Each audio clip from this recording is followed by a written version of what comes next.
TikTok पर शादी की मुश्किलात और तलाक का जिक्र करने वाली सानिया जिन्हें उन्हीं के शौहर ने कत्ल कर दिया।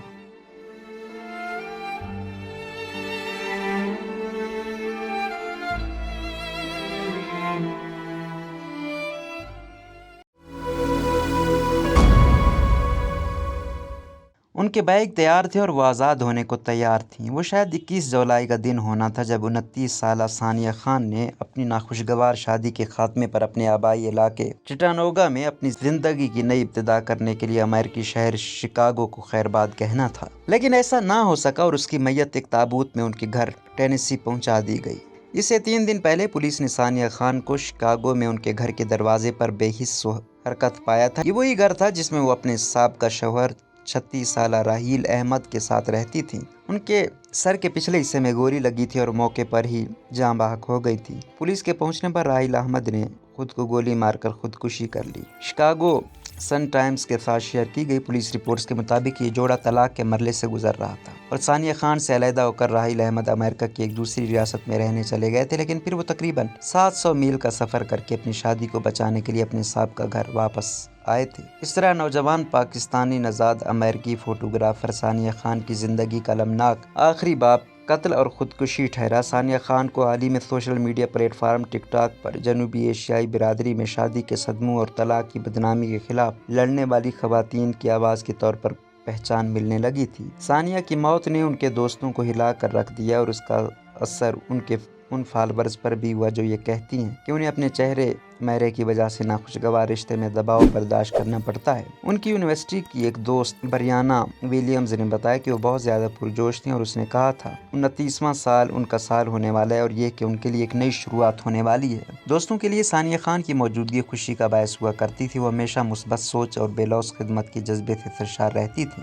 31 साला मेहरू शेख सानिया खान को अपनी अच्छी दोस्त कहती हैं। उन्होंने बताया कि सानिया हमेशा दूसरों की मदद को तैयार रहती थी, यहाँ तक कि जब वो अपनी ज़िंदगी में वाकई मुश्किल वक्त से गुजर रही थी तब भी वो कॉल करती और पूछती कि क्या हाल चाल है। इंस्टाग्राम को उन्होंने सबसे पहले अपना अवामी प्लेटफार्म बनाया और अपने फोटोग्राफी के शौक के बारे में लिखते हुए उन्होंने अपने बारे में लिखा, मैं लोगों को खुद से मोहब्बत करने और कैमरे के सामने एक दूसरे से मोहब्बत करने में मदद करती हूँ। सानिया खान अक्सर ज़्यादा पैसे देने वाले ग्राहकों के लिए शादियों, ज़िंदगी के फोटोशूट्स, बेबी शावर्स और दीगर अहम मौक़े की तस्वीर कशी करती थीं। इसके साथ अपने बाज़ दोस्तों के लिए भी वो ये काम किया करती थीं। मिस शेख कहती हैं कि वो कैमरे के पीछे जिंदा हो जाती थीं। इसके पास लोगों को कैमरे के सामने पुरसुकून बनाने, गैर बनावटी जज्बात और खुशी को कैद करने की महारत थी। इस दौरान वो अपनी ज़िंदगी में इसी किस्म की खुशी की मुतलाशी थीं। अहमद के साथ तकरीबन 5 साल तक डेट करने के बाद इन दोनों ने जून 2021 में शादी की थी और वो शिकागो चले गए थे। इनके बचपन के एक दोस्त ने याद करते हुए कहा कि शादी पर बहुत खर्चा किया गया था। वो शानदार पाकिस्तानी शादी थी, लेकिन ये शादी झूठ और फरेब की बुनियाद पर की गई थी।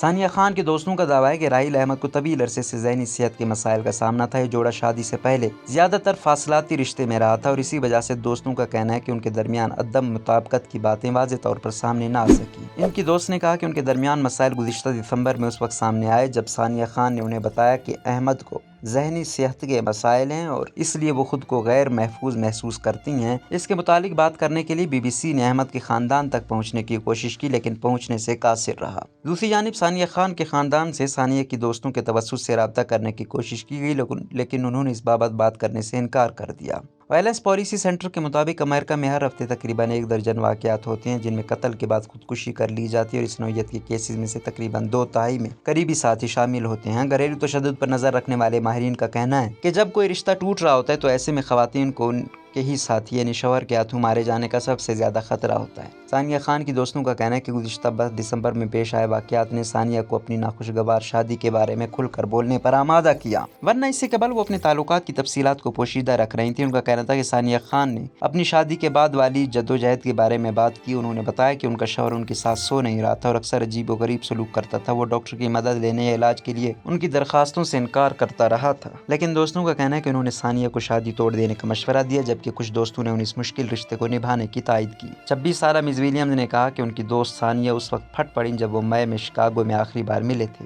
उन्होंने सानिया खान से अपनी मुलाकात को याद करते हुए BBC को बताया कि उसने मुझसे कहा था कि तलाक को शर्मनाक अमल समझा जाता है और ये कि वो इंतहाई अकेली हो गई हैं। उसने इस पर लोग क्या कहेंगे का जुमला इस्तेमाल किया था, जिसे ऐसे मामले में आमतौर पर इस्तेमाल किया जाता है। सानिया को इसका बराह रास्त तजर्बा इस तरह भी था कि उनकी तलाक याफ्ता वालिदा ने उनकी परवरिश की थी। उन्हें बराह रास्त इसका तजर्बा था कि जिन खवातीन की तलाक हो जाती है उन्हें जनूबी एशियाई लोग किसी बदनुमा दाग की तरह देखते हैं। शिकागो में कायम एक तंजीम अपना घर की एग्जीक्यूटिव डायरेक्टर नेहा गुल ने कहा कि मुतासरा खानदान पर बहुत ज्यादा सकाफती दबाव होता है कि लोग क्या कहेंगे। नेटी के मुताबिक हर पोस्ट के साथ खान को तसल्ली और ताकत मिली, यहाँ तक कि उन्हें अपनी शादी के टूटने को नशर करने पर रद्द-ए-अमल का सामना करना पड़ा।